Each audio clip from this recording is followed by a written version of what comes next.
Hello friends, welcome to grandma kitchen. నేను మీ శ్రావణి. ఇప్పుడు మనం చూడబోయే ఐటెం క్యారెట్ కీర్.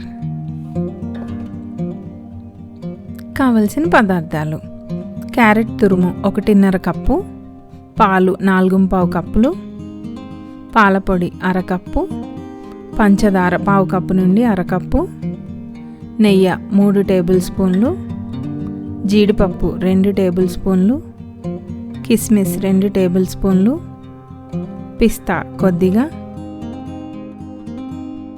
ఇలాచీ పొడి 1/2 టీ స్పూన్.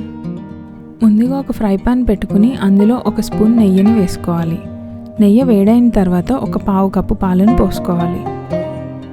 పాలు కొద్దిగా కాగిన తర్వాత అందులో 1/2 కప్పు పాలపొడి పోసి ఉండలు లేకుండా పూర్తిగా కలుపుకోవాలి. ఇలా కలుపుతూ ఉండాలి, అప్పుడే మనకి కోవా బాగా వస్తుంది. కోవా రెడీ అయిన తర్వాత ఇప్పుడు మనం దీన్ని ఒక బౌల్లోకి తీసి పక్కన పెట్టుకోవాలి. ఒక ఫ్రై పాన్ పెట్టుకుని అందులో 2 స్పూన్ల నెయ్యిని వేసుకోవాలి. నెయ్యి కొద్దిగా వేడైన తర్వాత అందులో జీడిపప్పులు వేసుకుని దోరగా వేపుకోవాలి. ఇవి కొద్దిగా వేగిన తర్వాత ఇప్పుడు ఇందులో కిస్మిస్ని కూడా వేసుకుని బాగా వేపుకోవాలి. ఈ 2 పూర్తిగా వేగిన తర్వాత వీటిని పక్కన ఒక బౌల్లో పెట్టుకోవాలి. ఇప్పుడు ఈ నెయ్యిలో క్యారెట్ తురుముని వేసుకుని ఫ్రై చేసుకోవాలి. నెయ్యి టేస్ట్ నచ్చే వాళ్ళు ఇంకొంచెం నెయ్యి కూడా వేసుకోవచ్చు. నెయ్యి ఎంత వేసుకుంటే అంత బాగుంటుంది. క్యారెట్ కలర్ మారే వరకు వేపుకోవాలి. చూసారు కదా, కలర్ చేంజ్ అయింది. ఇప్పుడు ఇందులో మనం 4 కప్పుల పాలను వేసుకుని పూర్తిగా కలుపుకోవాలి.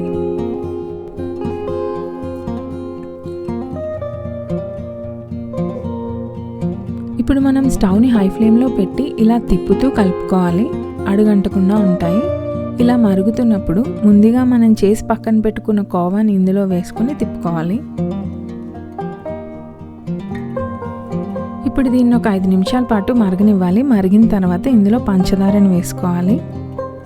పంచదార పూర్తిగా కరిగిన తర్వాత ఇందులో ఇలాచీ పొడి కూడా వేసుకోవాలి. ముందుగా వేపి పక్కన పెట్టుకున్న కాజు కిస్మిస్ కూడా వేసుకోవాలి. ఒక 5 నుండి 10 నిమిషాల పాటు దీన్ని మరగనివ్వాలి. అప్పుడు మనకు కావాల్సిన థిక్ కన్సిస్టెన్సీ వచ్చేస్తుంది.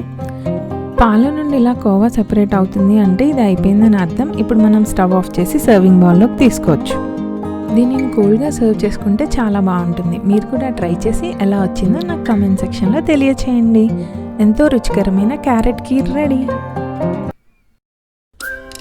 Please like, share and subscribe to Grandma Kitchen. For more updates, click bell icon.